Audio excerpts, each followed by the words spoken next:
X-Men. Get it!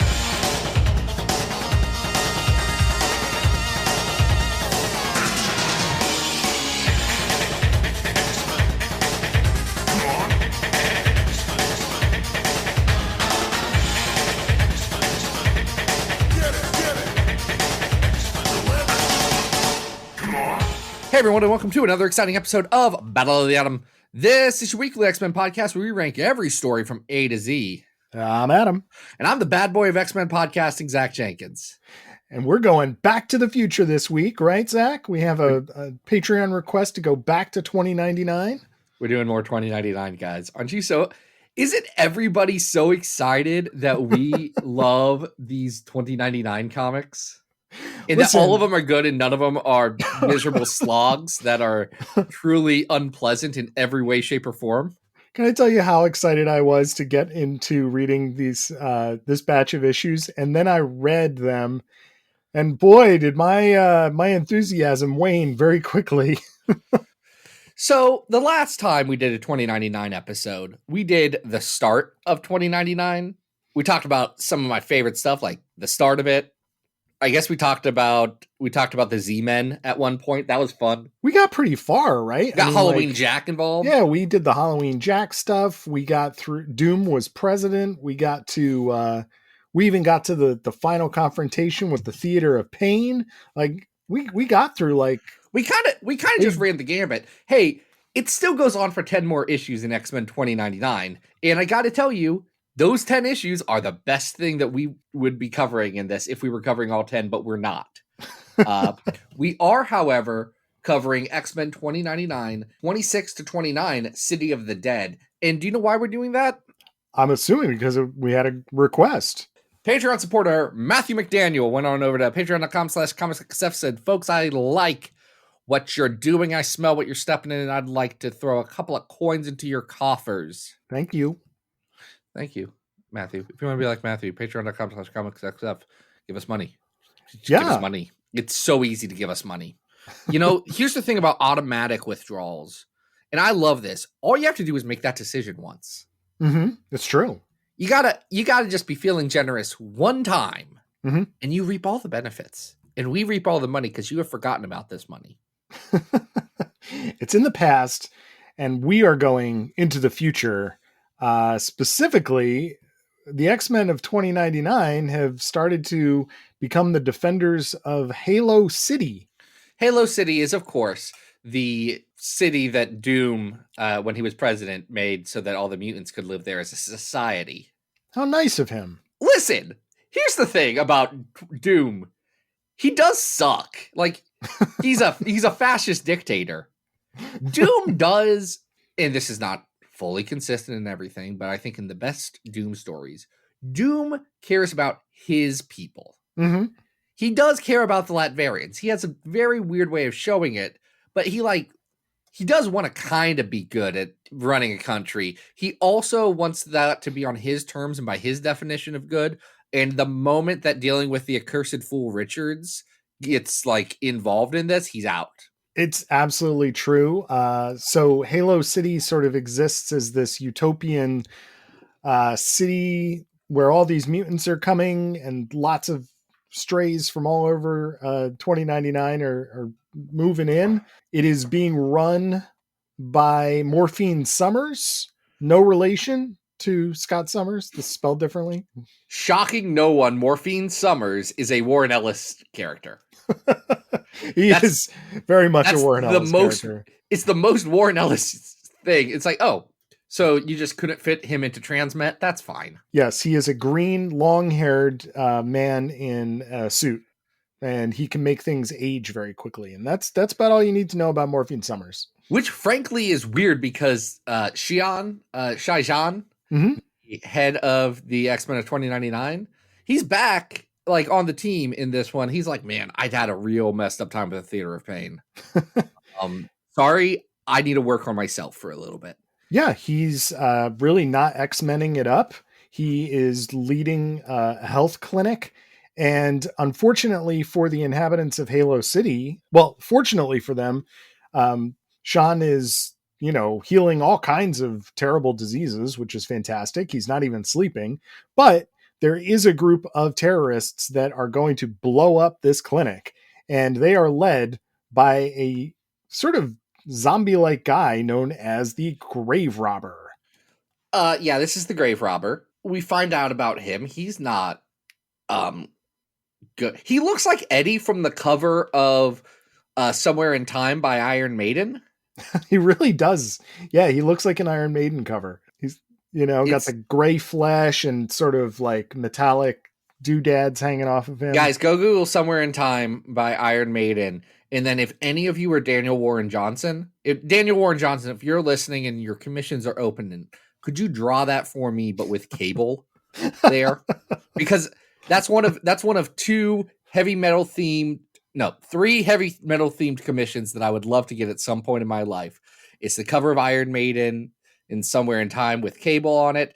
It is the cover of Iron Maiden's Power Slave with Apocalypse on it. And it's the cover of Judas Priest's Painkiller with Ghost Rider riding his motorcycle instead of the painkiller. These are great goals, great commission goals. The Grave Robber is not alone. He has brought back, his power is to bring back the dead. And his team does consist of some somewhat recognizable X-Men characters. This is the weird thing about this team, is that it's very obviously Gambit and Colossus and Feral and someone else, and Serpentina also. Yes, they bring back Serpentina, which is very emotional for everyone. Especially Tim. He's not happy about it. Nope. The thing about it is they're like, no, these are definitely not these X-Men. These are different X-Men. I'm like, that's Gambit, though. Oh, it is 100% Gambit. Like everyone else, I can say, okay, there's a different large Russian metal man. That Gambit. It's totally Gambit. He's the Arcadian. It is weird that they are being referred to as sort of like these. What are they referred to as? Like alpha mutants? Like these were the most powerful specimens of their time. Because if people want to read about it, I had written for Polygon about a year and some change ago about the history of Omega level mutants. Turns out they didn't have any consistency about what they called powerful mutants for a while. Right.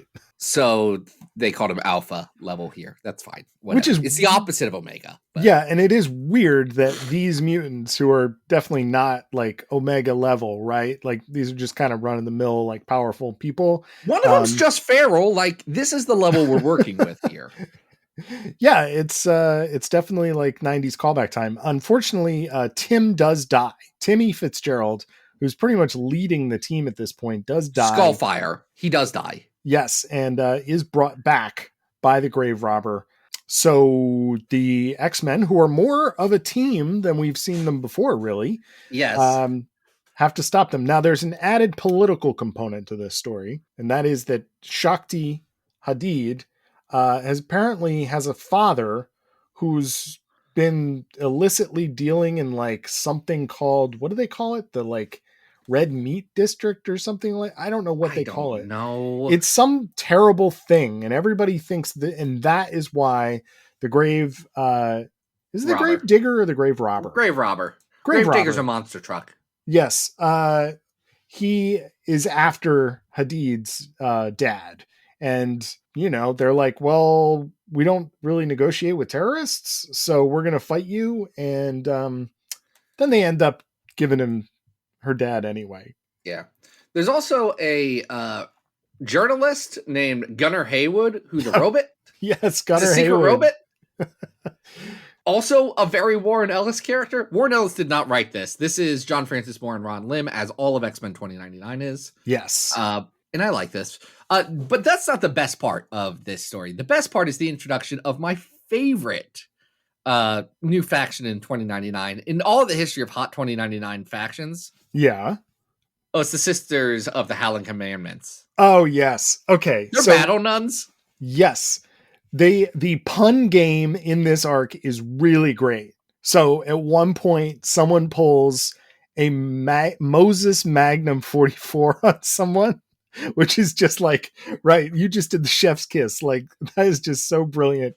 Then we get this reveal that there are these like bazooka cable gun toting nuns that are the sisters of the Howling Commandments. And man, what a great joke. Do they only really speak as a religious code of other 90s Marvel references? Yeah, but I like it. It's pretty great. And unfortunately, when we will see them later in this episode, they're not as cool when they're not a joke in John Francis Moore's sort of storytelling engine. Right. But we'll get to that when we get to it. So that's kind of all that happens. Tim stops being dead and then stops being a zombie. Yeah, he's on his way to finishing out the series as sort of a being of pure energy and light. But at least by the end of this story, he is back alive, and Lunatica is reunited with him, and she's happy. She's happy about it. He does have a dream about his one girlfriend, Rikio, who did die in a story that we didn't directly cover. Mm-hmm. It's fine. I like this. This isn't the best X-Men 2099 story that we've done, but it's like, look, it's kind of what you want 25 issues into this run. Like, you are now safely in. We're going to enjoy these characters and this weird new change because the status quo has yet again changed for this team. Yeah, and I think what I enjoyed about this is that, like I said before, this is the most cohesive the team has been. This is the most X-Men this X-Men team has been for 25 Heck, there's issues. even a new X-Men character that we don't really get introduced to or talk about. I know she was in the last run we covered, but I forgot about her. Oh, Sham? Yes, her name's Diamonda LaSalle. Yeah, Sham kind of is rocking, like, how would you describe her? She's got a Shatterstar. She's a Shatterstar bellhop. Yeah, she's got the eye signet. She's bald, and then she's dressed like a majorette bellhop. It's a weird combo. So altogether, I enjoyed this quite a bit. It's still in tone with what Moore and Lim have been doing, and it was fun. Is it as good as some of the other ones that we've ranked? Probably not. It's not, but we've ranked a lot of things, Adam. You did mention that we rank things. Yeah, on our big old list. Yeah, we rank things on our big old list. We rank X-Men comics more or less from best to worst, with the best being House of X Powers of 10, number 100th being Ultimate X-Men World Tour, that's 16 through 19. Number 200 being Uncanny X-Men Volume 3, number 14, Morph. Number 300 is, of course, the seminal Glob Loves Man Kills from Old Man Logan. Number 400 is A+X number 5. It's a story with Iron Fist and Dupe and also Loki and Sinister. Number 500 is Dazzler 13. We all remember what Dazzler 13 is, and we definitely shouldn't have written a parenthesis or a parenthetical around it explaining what the story is for our memory. I think it's the jail one. Doesn't matter. If you guys want to know what Dazzler 13 is, you can look it up. I don't. Days of Future Presence at 600. Number 700 is Psylocke and Archangel Crimson Dawn. And at 762 on our list, the bottom, it's our rock. It's the Draco. Oh, yeah. So way down in the 370s, we have the Zhao arc. All of 2099. And we have the first 3 issues down at 379. This is worse than those. You think this is worse than the first 3 issues? Yeah, kind of. It's about right on the same level. Here's the thing about 2099. It's a consistent comic. It's consistently like, okay, but I like it. Yeah, no, I still enjoyed this quite a bit. I'm really fond of these characters at this point. I do think this is probably on the same par as at 383, the last arc of Claremont's Nightcrawler with Bloody Bess and the Shadow King. I agree with that. And I would actually put it right under that, right above the 2013 one-shot X-Men Gold, celebrating the 50 years of the X-Men. That comic came out 10 years ago, now that I say that, and I bought that on the shelves, and now I've got some feelings about my mortality. All right, so this is going to be our new 384. That it is, my friend. And the City of the Dead is the most fun that we will have this this episode, because we're about to get into what happens after X-Men 2099. Wrong. This happens in parallel, I know. actually starting after the next issue Yeah. that we didn't cover. Which, let's start there about X Nation 2099. Yes, there was a lead-in issue of X-Men 2099. They do a really bad job explaining any of anybody's deal in this Tom Pyre and Humberto Ramos story. Well, Ramos doesn't stick around for very long. Tom Pyre. We're going to get to that in 1 second. Yes, so they are the lead creative team, at least for like an issue and a half, if you will. But X Nation is basically, if no one has ever read this before, it is an attempt to kind of do a New Mutants Generation X book in this timeline. So with so many characters. So instead of a Professor X mentor, you have Shakti, who Cerebra is looking for. The overarching goal for her is that she is looking for, this is a newly introduced concept of, there is a mutant messiah. Again, really, if you're going to put number 1 on the cover of this, make it number 1, guys. The other leader of this group is Sister Nicholas, who is one of the Sisters of the Howling Commandments. And as I mentioned before, this gimmick gets a lot less fun when it's not just a like side character and becomes a main character. It is less fun when she's just doing nun things a lot. Yeah, it's not as good. So should we introduce who X Nation is? All these memorable characters, Zach? So there's Wolf, who is an annoying guy. Then there's Willow, who I don't remember. Willow can turn into, she can Mystique. Yes. There's Uproar, who can get tall. Mm-hmm. He's a big guy. Twilight, who I don't remember a thing about. No, she's not very memorable. Read a lot of issues with her in the last little bit. Yep. Nostromo, who they explicitly say, no, he wasn't named after the ship from Aliens. And I'm like, okay, but you had to know your audience, right? He is like a cybernetic dude. He's got robot parts. There's December. Mm-hmm. Ice powers. Her name's December Frost. No relation to Emma Frost? Apparently. And then there's Clarion, another character I don't remember anything about. No. There's also another guy called Metalsmith or something. Well, Metalsmith is the prisoner of the villain of this group at Disney World. Yes. The villain of this story is a bird guy, like in an apocalypse suit, named Avian, who like works at a, what's it called? Million Palms Family Fun Center in Havana, Florida. So yeah, Disney World. He's made a Disney World cult. Yeah. Which I tell you is a better...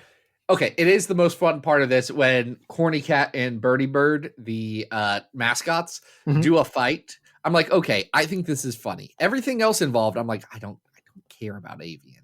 There are some funny concepts here. They are done. Let's talk about the execution here, because let's talk about the start, because this is, I know this is Humberto Ramos's first Marvel work. Yes, he had done some other comics work before, but this is the first time that Marvel has picked him up.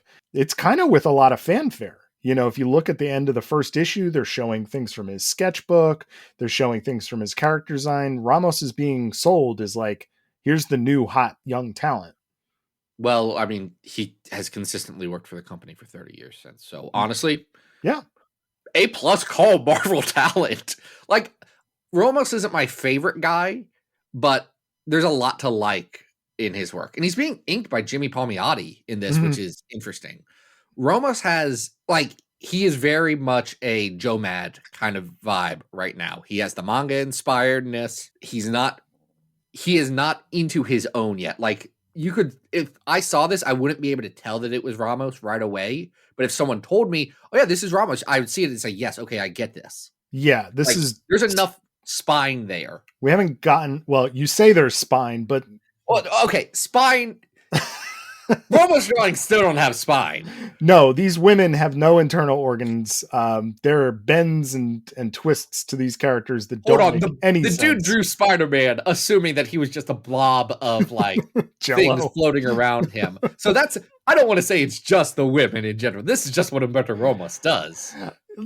He's doing some things that later on, like by the time he does Cliffhanger, he is not going to be doing some of these younger quirks to his artwork. Agreed. But it doesn't last for long because So by the end of issue 2, both Ramos and writer Tom Peyer have left the book. walked away from what I've read. Is that accurate? Marvel, this is coming out in 1996. If you know anything about 1996 and Marvel, you know that that's the year that the good times stopped. That's right. Bankruptcy time, right? They fired editor Joey Cavalieri, Mm-hmm. who was in charge of all the 2099 books. And everyone on the 2099 teams quit. Yeah. Everyone quit. Because they were like, Joey's our guy. He's the one that's keeping this universe together. If he goes, we go. And we're talking Peter David, Warren Ellis. Everybody just goes, whoop, we're gone. They say, we're done. We're out. Nope, we're not doing this anymore. So here's what has to happen here. Ben Robb and Terry Kavanagh. Ben Robb, definitely an editor at this time. Was Terry Kavanagh an editor at this time still? Sounds right. I don't know. Probably writing occasionally. I think he was internal at the time. I'm not 100% on that. Don't quote me on it. I know Rob was. They have to step in and write this book from scratch. They also just have run out of pages from Ramos. So they have to bring in Roberto Flores, Mike Miller, Eric Battle, and a shocking Ed McGuinness to draw the rest of these 5 issues. Yep. It's darn near illegible. It is truly... It's a mess. Just a terrible book. Exodus then shows up? Yes. So whereas the beginning of this book is sort of about Avian wanting Willow back, and then Metalsmith joining the group, and Wolf avoiding the Wild Boys, who are the Avian. Wild Boys are a street gang boys that include the Max from Sam Keith's The Max. Trash, which when Trash showed up, I was like, yo, this is like a crime against comic books. Did you also say, this is Sam Keith's The Max? Oh, yeah. Max, yes. Yeah, no, he is just like a purple pink guy with like teeth for a chin. He is the Max. It's just the Max. It's very weird to see. Yeah, and yet drawn in a way that is completely incompetent and doesn't really like evoke Sam Keith. It's Ramos's worst work on this, but it's terrible. This entire book is terrible. If we're not explaining it well, that's not on us. No, it is not, because it is wild. We were talking off air before we started that they seem to have just assumed that Exodus was immortal. I'm not 100. Here's the thing. They may have retconned this at some point. I'm not 100% sure. Exodus was just sleeping in a like apocalypse chamber between the Crusades and 1993. Like, he wasn't living that whole time, guys. He was just chilling. He was frozen. Am I mistaken that after like the second round of Sins of Sinister, though, that Exodus is still alive, or no? Yeah, but everybody's kind of alive. Yeah, they're all sort of sinisterized, cloning themselves. Yeah, right? Listen, okay, we can't get into Sins of Sinister right now. Okay. Actually, no, I'm going to say it on the air because this is a one-way thing. I don't care for it. That's all. I don't think it's the worst. I just don't care for it. Listen, compared to what we're talking about right now with X Nation, it is like Eisner Comic of the Year. Let's not kid ourselves. This X Nation, it's wow, it's bad. It's truly. I understand the situation that they were dealing with, but you know what? They could have just canceled all the 2099 books if their entire team quit. If everybody quits last minute, you could have said, well, there's some overhead that we do not have to do now. That was an easy cut. Fix Marvel got to. Yeah. I'm sure that maybe there was something to do with like having solicited these books and trying to satisfy some orders in advance. But by that same token, you really do wish that they just pulled the plug, because the book, I mean, we're talking about Ramos's art as if it's like good. It's not. It's not great. Good. The book starts on a okay, I'll let this play out. I'll see how it goes. Sure. It ends on fire. Like, it's a nightmare of an ending. It's terrible. I had not read X Nation 2099 before. Mm-hmm. I shan't read it again. Read is generous, you know, it really is. You know, props to whoever decided to put a chromium wraparound cover on the first issue, but it's just these characters are not memorable. Well, and do you know what I think is funny, Adam? Yeah. That in the back of it, in Umberto Ramos' sketches in #1, they show all of these characters. And I'm sitting here saying, one, I knew there was a lot of characters. There's more that we haven't seen. Right. We do not get to half of that sketchbook. No. There's Very enough to funny deal me. with. There's enough to deal with without adding anybody. So they fight Exodus, and Clarion dies. Sure. That's it. The story just kind of ends. Yep. And that's it. It's bizarre. This is truly a incredibly wild comic. And yet, I'm not convinced it's the worst comic that we're going to be talking about today. Oh, it is not, but this is still going to go this is still going to go down our list because scrolling down to 700. It really did hurt my my Worse than brain Crimson Dawn to read this. Worse than Axis. Yeah. I'm not asking, I'm stating facts right now. Well, because what we're talking about is just a complete lack of competency here. You know what I mean? And that really does it hurts the book. Let's talk about complete lack of competency. The Sisterhood arc of Fraction and Greg Land's Uncanny X-Men. That's at 740. That's an incompetent comic. And Adam? That's better. It's better than X Nation. Yeah, I mean, Deadpool versus X-Force at 742 still has Pepe Larraz art. You know, yeah, that one just has too many swastikas, but it still has too Pepe. many swastikas. This is worse than the Hyperstorm arc of Fantastic Four, isn't it? It's worse than the Bird Brain saga at 749. Is it better or worse than New Mutants Forever? Okay. See, like, here's the thing. 755 is Witchblade Wolverine, which is a terrible, terrible comic book, but I understood what happened in it for the most part, right? Witchblade Wolverine, where Witchblade and Wolverine get married by Chris Claremont? Yeah, that's better. Dang it. All right, here's where we're at. We're down into like offensive land here, and the problem here is that like it's I'm going back up the list a little bit just to make a comparison. At 750, we have What If Wolverine Was Lord of the Vampires during Inferno, which is better than this, which also incompetent but it has that like art incompetence issue, right, with the Mark Pacella art. So now we're all the way down. You just highlighted 760 Ultimatum. Here's what I'd say, Adam. Yeah, I think Ultimatum might be better than this. I do too. I would say this is not a joke. Below Ultimatum, above X-Men Phoenix Legacy of Fire. I agree. I think this deserves to be this low. It's at 761 on our list. That said, folks, it's going to get worse. It will somehow get worse in this episode in ways that are truly upsetting because I did not realize how much worse it would get when we scheduled this episode. So the 2099 books end. All of them end because there's an ultimatum wave. Yes, the polarized collapse mount. It really is. It's an ultimatum wave. The world is underwater, right? So all of 2099 land goes to the Savage Land in a book called 2099 World of Tomorrow. Zach. Yeah. Just going to be honest. This was one of the most painful reading experiences that I've had in the history of doing this show, right? I agree. We've been doing this show for what? Like, almost 6 years. Almost 6 years.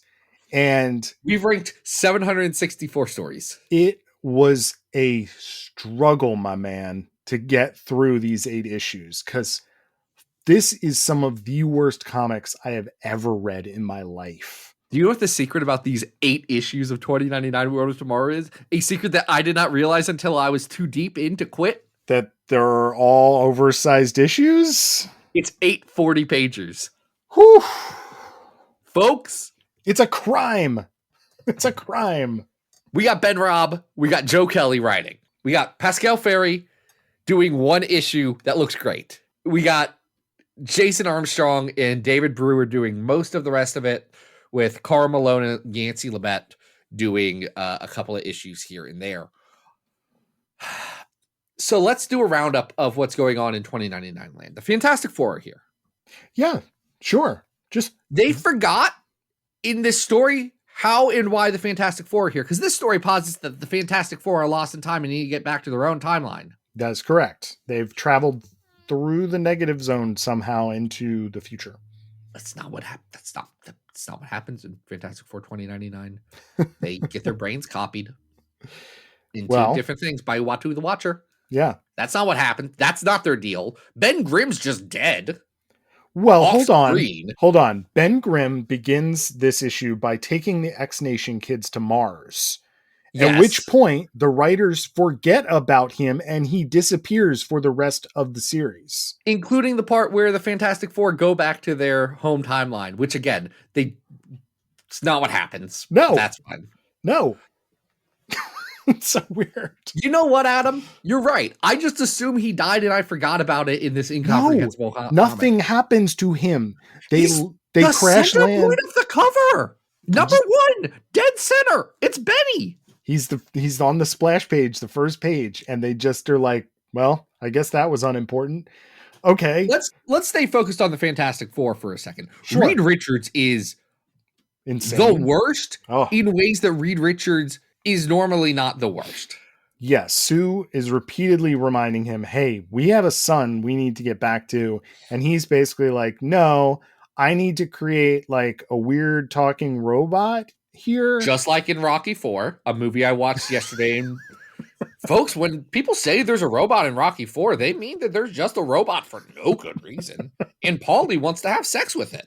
Paulie, actually one of the worst characters in all of movies. I hate him so much. Rocky 1 and Rocky 2 understand that Paulie's the worst. Rocky 3 and 4 think he's just a rapscallion. My goodness. I am looking forward to your eventual Rocky podcast, Zach, when you do that, because it's going to be amazing. But I could talk about Rocky. I know you could. I've so been listening long. to your journey as you go through the Rocky and the Creed movies. When we're done recording tonight, Adam, I'm going to lay in bed and watch Rocky 5 with Tommy Gunn, a movie that I am assured is just the worst. You know what? You have you still have some good movies to go. You got Rocky Balboa. I do have Rocky Balboa, and I have already watched Creed 1 and 2, so I have Creed 3. Nice. All right. So Reed's the worst. Reed's right? the worst. They go back in time after making the robot. Yes. God, there's so much stuff going on here. The first 4 issues have a subplot, a very lengthy subplot about the new Doctor Strange, Mademoiselle Strange, going underground in the Savage Land only to encounter Garak, the petrified man. Yeah. Only for that plot line to get completely dropped and not revisited for the entire rest of the series. Is weird. Hey, Mademoiselle Strange is also the worst, but that's because she talks in 90s slang. She's not the only one, but it is absolutely bonkers how many 90s like slang catchphrases there are in this series. It is wild. Cannot believe it. This is, though, focused on really 2 factions. Not actually the X-Men of 2099, but X Nation and Spider-Man 2099. Yes. That makes sense to me that Spider-Man 2099, the only successful Spider-Man, or only successful 2099 character, would be like the center point of this. He hangs out with Doctor Doom for a while. Yeah, we have so Spider-Man 2099, Miguel has gone off with Uproar and Wolf, and Spider-Man has made it to Doctor Doom. But the kids have gotten stuck with the old pirates of the Wild Boys on a pirate ship where there's like a gladiatorial combat kind of thing. And Wolf eventually just becomes a wolf. Where they kill Halloween Jack for no good reason. They kill Halloween Jack. Also forgetting that John Francis Moore brought Halloween Jack into X-Force. they don't seem to really understand where characters were left off, do they? Do you think Joe Kelly and Ben Robb read the 2099 books before they did this? I don't know. And it doesn't matter because a lot of the main characters are characters like Hodge or John Ten Eagles, who look exactly the same. They're both portrayed as bald white men. One just doesn't have an arm. I think that's John Ten Eagles. I mean, hold on. He's from like X-Men 2099 proper. He's I know. But when you introduce a new character and they look exactly like an existing character, and then they're drawn by two different artists on multiple pages, and even the characters that you do know are being drawn by multiple artists in a single book, and you have no idea who anybody is because everybody is like either a white bald guy or like a white kid with blonde hair, including the black characters, which I found interesting. Oh, it's wild. It's absolutely wild. They legitimately did not get the note that Crystal, the lady who worked with whose father was the head of the Black Panthers, yeah, did not get the note that she was black. Oh no, the colorists have no idea what's going on in this entire thing. No, Sean I honestly don't think there's much like blame to be thrown on the colorists who are drawing things they don't know, can't really recognize, and I assume on just an insane schedule. Oh yeah. I mean, the artists have no idea what's going on. I was sharing screen grabs with you last night of like some of the humans who have been banished to the Savage Land, right? And like they're walking around in like polo shirts and khakis. Like, no, this is freaking 2099 and we're survivors in the Savage Land. You're not walking around like it's your golf game, you know? Listen, it's so bad. Weird. So anyway, the Phalanx show up. Okay, so that's not a bit. That's what happens about a quarter of the way through this book. The Phalanx are here now. Yes. So led by the Magus, right? Warlock's dad. Yes. Putting a pin in that. Right. The Phalanx have returned, and the kid Nostromo, who we met in X Nation, turns out to be the quote unquote mutant messiah, but he is also the quote unquote scout of the Phalanx who is going to connect Earth to basically like the Phalanx have like a Unicron planet that flies around. Yeah. Adam, they're going to make a Dominion. Yes. From Hickman stuff. Now, do I think Jonathan Hickman read 2099 World of Tomorrow in his, what I have to assume is mid-20s, and said, yes, this is the story I want to define my X-Men run on? No, I think they just used the same word. But I do think it's very funny. It is very funny. Pulling the pin out for a second that I put in earlier. The Magus is not a Phalanx. No. He's a Tech Dark. He is here. They're different. Dude. I know that that's pedantic, and I know that at this point now, Jonathan Hickman was like, yeah, well, yes, they are the same, actually. And I'm like, fine, good. That cleans up so much continuity. But in 1996, darn it, those were different. They sure were. And you know what? It doesn't matter. It really doesn't. It doesn't, but it does bother me. Because I know... Why is Warlock's dad there? Or where's Warlock, our friend? Don't know. If Nostromo turned into a Warlock, I would have actually popped. Like, that would have gotten me. I'm self-friend and I'm evil. Or self is self-friend and self-friend self... What? I'm not doing a Warlock voice. You would love for there to be a single moment of joy in the entirety of this steaming pile of crap. But it is very incompetently written. We're dealing with a huge cast, and it is very difficult to know who you're following at what time and what planet we're on, and why is Spider-Man doing what he's doing. Doom basically double crosses both himself and the Earth like at least 3 or 4 times in the last 4 issues. Spider-Man 2099 has to deal with the fact that to save the world, he has to kill Nostromo. Right, but he doesn't. He doesn't, but he thinks he might.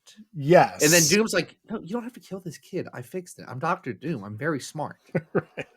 Which, listen, if the whole thing was Doctor Doom's just screwing with Spider-Man, again, A+, you got it. You're so close, guys. You're so close to a fun story, and you choose the wrong path every time.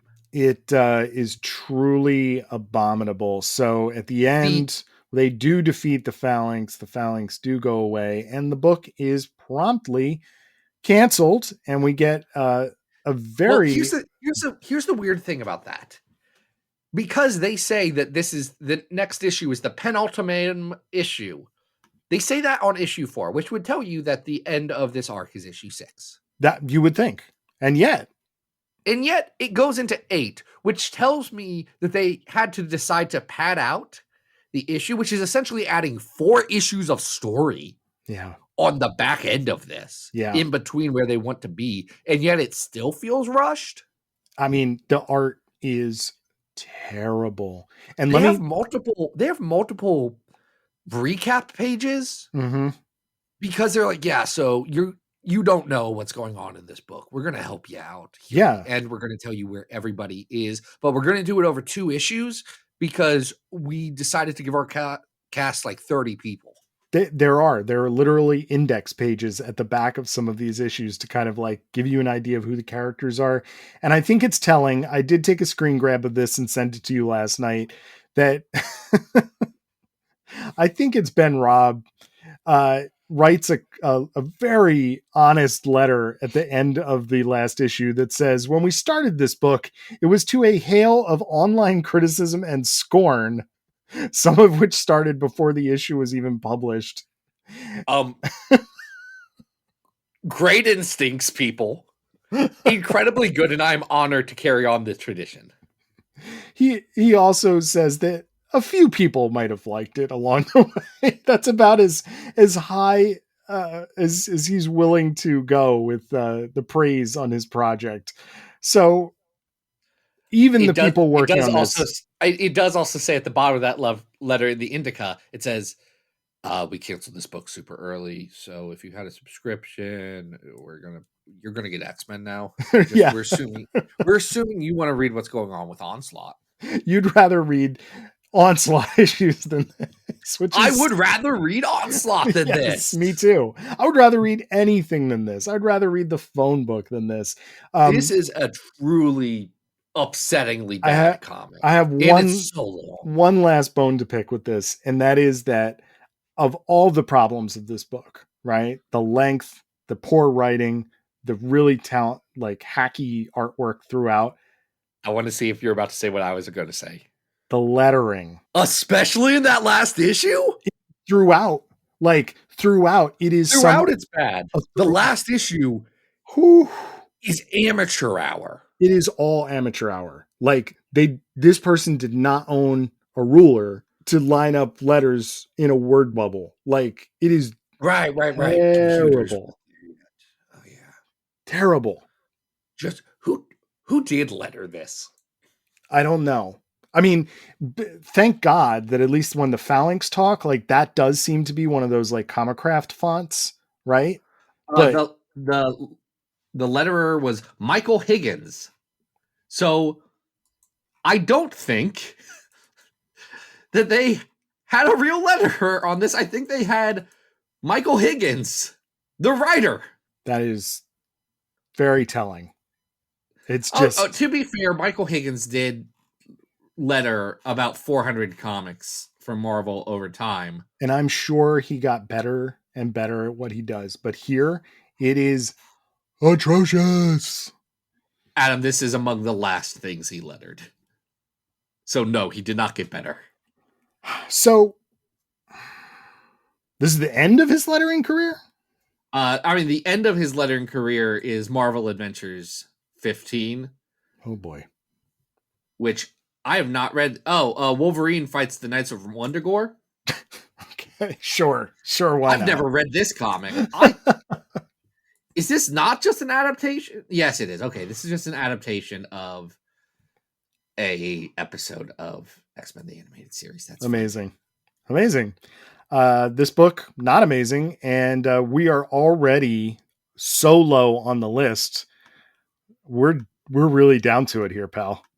I'm gonna say it.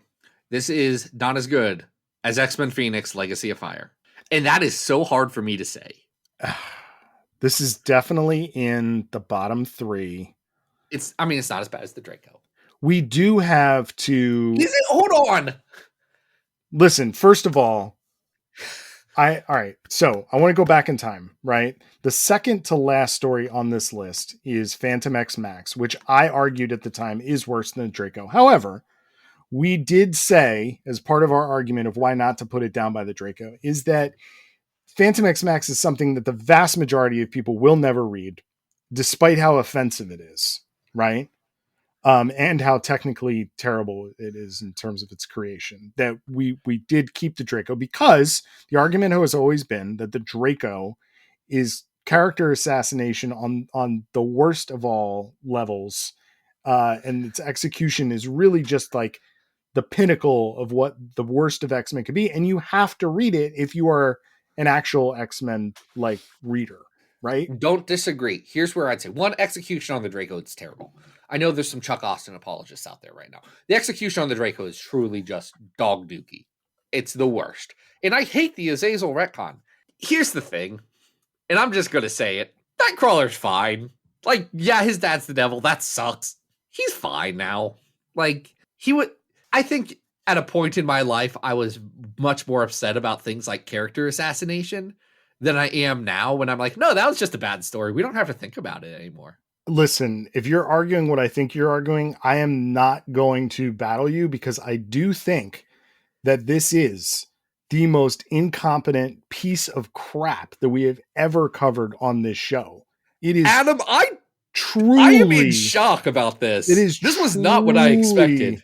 The worst thing we have ever done, because the Draco, for all its faults, is kind of fun to talk about. Love talking about the Draco. I do that for hours. I don't ever want anyone to read this.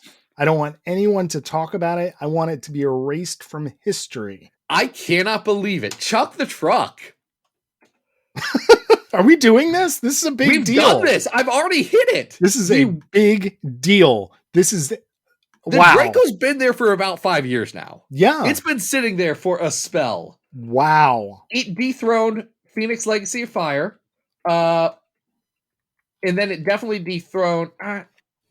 Did we do NYX that early? It doesn't matter. Actually, it doesn't matter what the order of operations was, because the 765th and, to our knowledge, worst X-Men story of all time is 2099 World of Tomorrow. Truly a momentous occasion in the history of this show. I highly recommend that no one ever look at this book. It's really weird because I look at our bottom of our list and I say no one should read World of Tomorrow, but that's just for their own sanity. I think people should read the Draco. I don't think people should read Phantom X Max, but do look at the covers. I think if you know what you're getting into, you should read X-Men Phoenix Legacy of Fire. No. Then you'll go to jail. If you're in a safe space, in a safe headspace to read X-Men Phoenix Legacy of Fire, I think there's a journey to be had there. Oh, God. If it's just one of confusion. I do not recommend this plan of action. I didn't say I recommended it. I said it.